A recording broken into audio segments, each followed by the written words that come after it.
following program is classified G. It's suitable for all ages.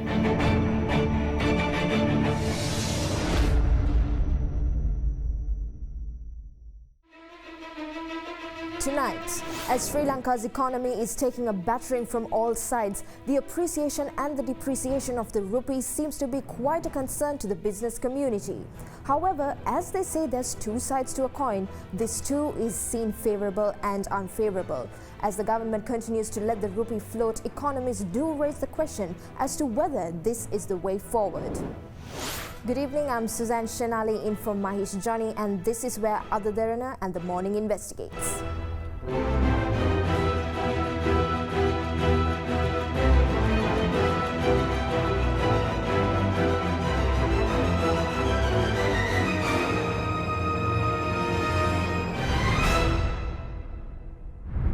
Good evening everyone, and thank you for joining us on Investigates this Sunday night as we turn our attention to the fluctuation of our currency.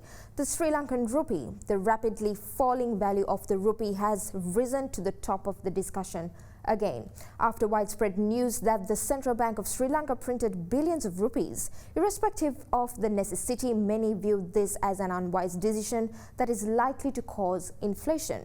However, is this the right move? Is this what needs to be done by the government at this time? We investigate. Last December, the CBSL said that the increase in the volatility of the exchange rate at that time was unwarranted and unacceptable, and that amongst other measures, the CBSL was planning to take appropriate action to contain that volatility in the domestic foreign exchange market. Even though it expressed hope that the planned actions together with the import restrictions would enable the rupee to appreciate soon, that is it to go below rupees 185 per US dollar, as was observed in November 2020, the latest CBSL statistics state otherwise. The recent CBSL statistics show that despite occasional appreciation, the rupee has largely been depreciating against the US dollar, especially since January on this year. On 30th June, the rupee depreciated to rupees 201.13 cents, even though it has now climbed back to rupees 199.89 cents. To look into the measures that can be taken to strengthen the rupee and the true impact of the rupee's depreciation on Sri Lanka's economy, this week we spoke to economists and politicians familiar with this issue. Advocate Institute Chairman and economist Murtaz Jaffarji explained the economic aspect of the fluctuation of the value of the rupee. Exchange rate is a price, and it is no different like a price for any other commodity. The movement of the exchange rate is determined by the confluence of demand and supply, and therefore if there is scarcity of foreign exchange in the market, people will bid up the price, and if there is surplus in the market, then the price will probably come down, which means that the Sri Lankan rupee is appreciating against foreign exchange. So what has happened recently? Year to date, the Sri Lankan rupee has depreciated about 6.5%, which relative to historic norms is not a large amount. And actually, if you adjust for the average in the month of December last year, the depreciation is perhaps less than 6.5%, because we are taking the end 31st December figure, which was perhaps artificially strengthened to dress up the balance sheet. However, Jaffarji explained that the exchange rate also does not reflect the pressure on the Sri Lankan rupee, which is currently valued between rupees 198 and rupees 202 to the dollar, because the free market is not permitted to operate. So first of all, there have been restrictions on imports. Vehicle imports have been curtailed for almost 1 year and 4 months. And certain other items have also been restricted, or there are extensive terms of credit like 180 days. So the inherent forces of demand and supply are not all being reflected in the exchange rate. Further, there have been curbs on capital outflows, that any kind of capital that are being converted from rupees to dollars have been curtailed. And also US dollars being held in exporter foreign currency accounts, which are called business foreign currency accounts, and personal foreign currency accounts have been curtailed. Further, the other form of market intervention is through moral suasion. So, if there is a scarcity, then the price should be going up. In this case, depreciation of the Sri Lankan rupee. It should be noted that the moral suasion in this context is when pressure is indirectly applied on individuals or businesses to act a certain way. Considering the COVID-19 situation, there are several options open for such pressure to be exerted on players in the market, even by those not on the topmost levels. However, Jafferji noted that the bulk of this pressure is coming from the very regulator of the system. The central bank is exercising moral suasion where they do not allow dealers in the interbank market to quote a price above some guidance, which I believe currently at the upper end is around about 202 or 203. And you need special permission to pay any customer above that line. So what are these market forces that are operating? The first is any kind of financing flows for current account transactions, what economists call current account transactions, which is a definition in the balance of payments accounting. And in current account, there are trade flows from goods and services for both exports and imports. There are primary income flows due to, say, interest payments to be paid overseas, dividend payments to be paid overseas. And in the secondary income account, which is mainly remittances that are coming in from our Sri Lankans working overseas, of which about 55% comes from the Middle East. So movements in current account debits and credits create a supply and demand for dollars or foreign exchange. It doesn't necessarily have to be only in US dollars. He further explained another factor that plays into the management of the rupee value in the other currencies that are being traded by Sri Lankan banks and the value of those particular currencies against the dollar. The next channel that is creating flows is balance sheet management of banks.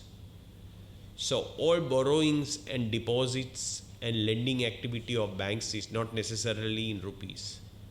Some of the activity may be of the range of about 10 to 15% is in US dollars. So there are some who borrow in dollars on lending. Perhaps the best example is the Ceylon Petroleum Corporation, who has significant amount of dollar borrowings, close to about $1 billion each from the Bank of Ceylon and People's Bank.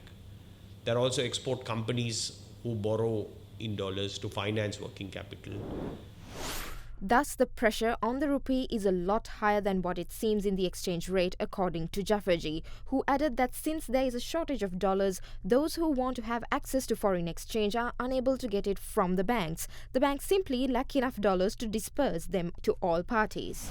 So if you go to a particular bank and say that I would like to remit out an X amount of money, which you are legally allowed, or if you want to pay for some import, unless you have a privileged relationship with the bank, you are not going to get the dollars. So quite literally, the banks are having to ration this scarce resource. And what's happening is that a lot of trade activity is getting curtailed because of the shortage of dollars. So if the market was allowed to operate, what would have happened is that the currency would have depreciated, and then the price itself is signaling the scarcity value of the resource, and the demand for this scarce resource would have been automatically getting adjusted. So in the absence of a pricing mechanism, what's happening is that the banks are using some arbitrary methodology which is not based purely on price to decide who will get the dollars and who will not get the dollars. This is not an ideal situation in a free market. Again, we are reminded of how moral suasion takes place. Although this is not what it is by definition, the need created from the topmost levels carries onwards to lower and lower levels, possibly resulting in long-term negative effects on the economy. Meanwhile, speaking on the status quo, economist and Sri Lanka Podujana Perumana parliamentarian Professor Ranjit Bandara said that even though many parties are raising questions about Sri Lanka's situation, the prevailing economic situation is common to the entire world and that it is, therefore, a global issue. However, the issue of the rupee's depreciation is unique to the Sri Lankan economy, and thus the solution to this issue will depend on the context of Sri Lanka, according to Professor Bandara. He also opined that the prevailing pandemic has created a political and financial crisis that Sri Lanka has had to deal with. For an opposition point of view, we also spoke to former Power and Energy Minister and incumbent Samagi Janabalawegaya MP Patali Champika Ranawaka, who has been vocal about the incumbent government's economic management during the pandemic. Adding that the depreciation of the rupee is an issue that directly leads to many other issues, Ranawaka noted that Sri Lanka is currently on the path to a very serious economic crisis, which will cause political chaos as well. He is of the opinion that Sri Lanka should employ the talents of those who are capable of actually changing the situation. We are now having a very serious energy crisis as well, because we don't have dollars to buy our fuel, dollars to buy our coal needs, and dollars to buy our medicinal things as well. The main cause of this so-called ban on chemical fertilizer is because of this scarcity of dollar reserves by Sri Lankan government. And we are now facing a looming energy crisis because we don't have much dollars to buy our energy needs. We need around 200 to 250 million US dollars per each month to buy our energy needs and our medicinal things, and so we are seriously moving towards kind of a famine because of the fertilizer shortages and kind of a power crisis by way of this dollar scarcity problem. So we are having a kind of a financial crisis and a looming bankruptcy, sovereign bankruptcy, and we are now trying to swap money from the friendly countries. That will not solve the problem. It's a very, very temporary measure. So we should have a proper policy framework and a capable team to handle this economy in a transparent manner. Well, as you can see, there are views for and against the decision by the government. When we return, will the decisions by the government further contribute towards the massive inflation?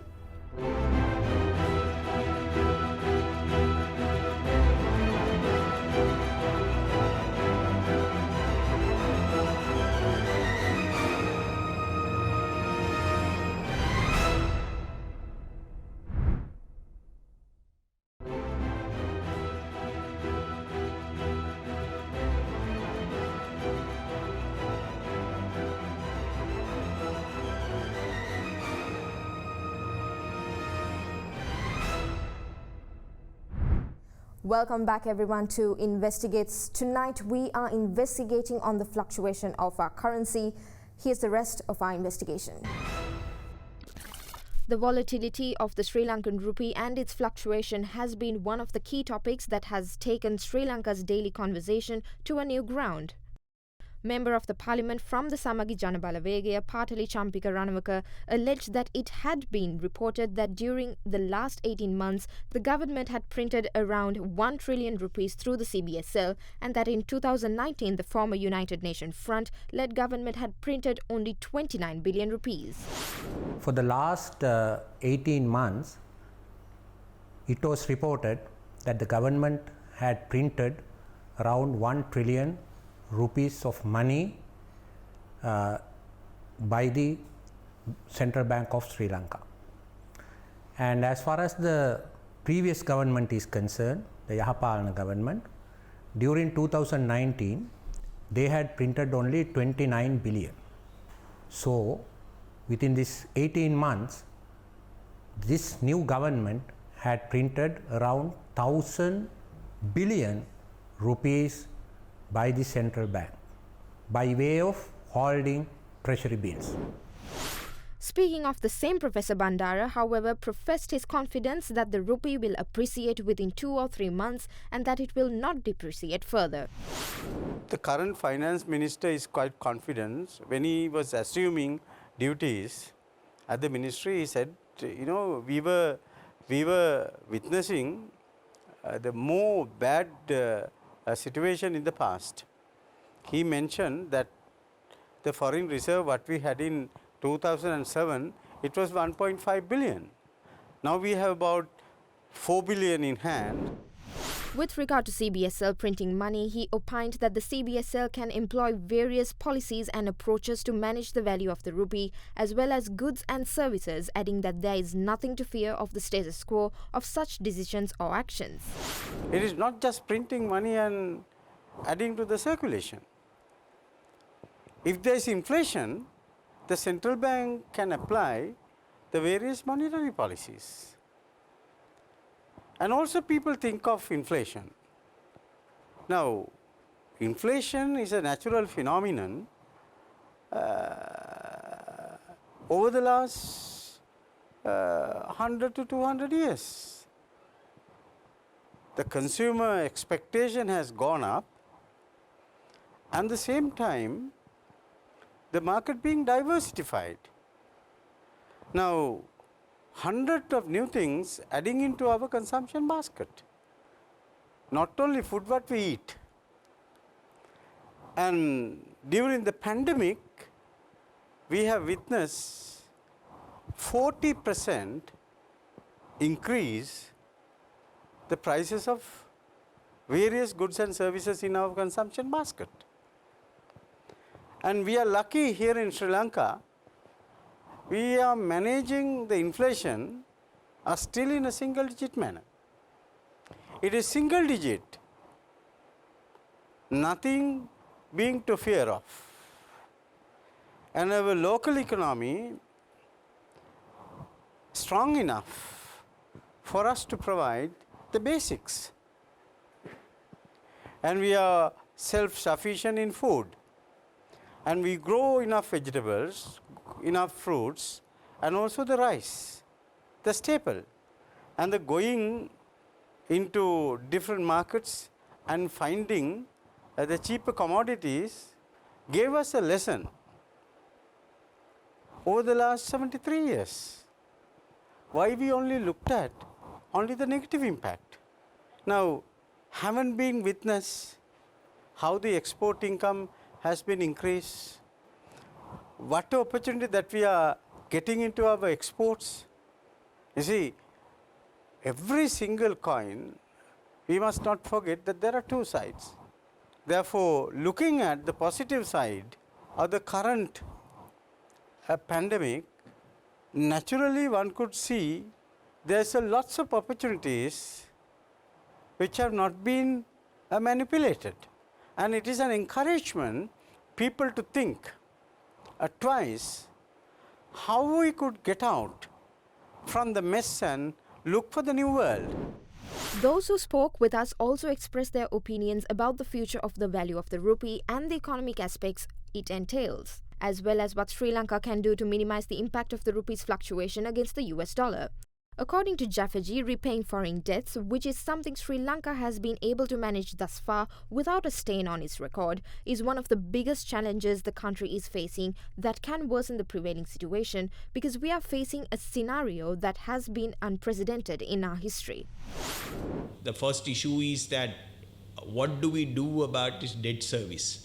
Because this problem is only going to get worse. And there is a lumping every year. Sri Lanka has to pay $4 to $5 billion worth of foreign debt. And it doesn't seem like our rating is going to improve anytime soon. And the COVID crisis continues to carry on. And therefore, it's going to be very, very difficult, almost impossible to earn our way out of this crisis. So we have to address the issue of what we are going to do about the debt repayment. And we will probably have to think about restructuring some of the timings of these payments, which is what you call a reprofiling. And it goes without saying that we will have to go to the IMF because IMF exists to address this kind of balance of payment crises. We have been to the IMF 16 times before, and I don't think it's going to make any difference to us if we go back to them on the 17th time. According to Jafferji, the government being able to earn a proper income, especially through taxes, is a factor that can help make the situation better if addressed. According to him, several measures adopted by the government, which would be interpreted by many as being populists, are exacerbating the situation in this regard. Now, we are not compressing imports through prices. We are compressing imports through, say, import bans, restrictions, etc. So, one way to reduce this is that many commodities are underpriced. So, for example, diesel is being sold at a loss of 12 rupees 50. If we allow prices of certain administered commodities to reflect their true market value and tax them at an appropriate level. So, for example, diesel and petrol have duties of 25 rupees and there's a complete duty waiver of 25 rupees. So, the amount of taxes that the government should be collecting has also significantly reduced, which is unrealistic. So, although there has been a recent increase in the price of petrol and diesel, the actual increase should have been at least another 20% more than what it was increased. So, if these prices have been allowed to go up to reflect their true scarcity value in the world market, then this huge import pressure that is existing would have reduced. Jafferji also noted that the COVID-19 vaccination process is a priority in this situation as it could expedite the reopening of the country's economy. Expressing sentiments similar to those expressed by Jafferji, Ranawaka also said that Sri Lanka has to fight the prevailing pandemic via scientific methodology. However, Ranawaka was of the opinion that Sri Lanka's economic crisis is not a novel issue, even though it had intensified in the recent past due to the pandemic, and noted that curtailing unnecessary expenses is one way of managing the situation. We are now experiencing things there in Lebanon, and what was happening in Greece for the last 10 years time, that is going to befall on us in the time to come. So, we should restrain expending money to the unnecessary or the kind of projects, mega projects which do not have proper ROI, that return on investment. That should be curtailed, and at the meantime the government recurrent expenditures also to be curtailed, and also a kind of a corruption going there should be severely dealt with. And on the other hand, the government should improve their income levels by way of giving kind of a stimulus package in 1st December 2019. Government simply slashed 40% of their economy. That creates the whole mess now we are experiencing.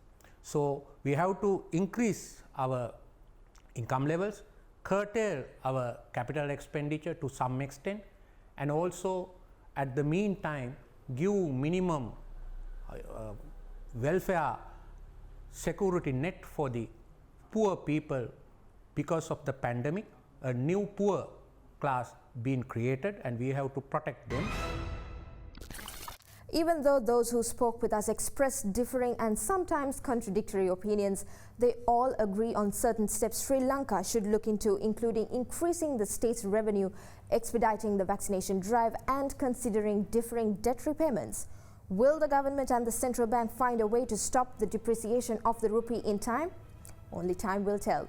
Thank you for taking the time in joining us on Investigates. Investigates will return next week with another matter that affects you and me. In a moment, I'll join you again on Showbiz Tonight, so stick around for that. See you soon.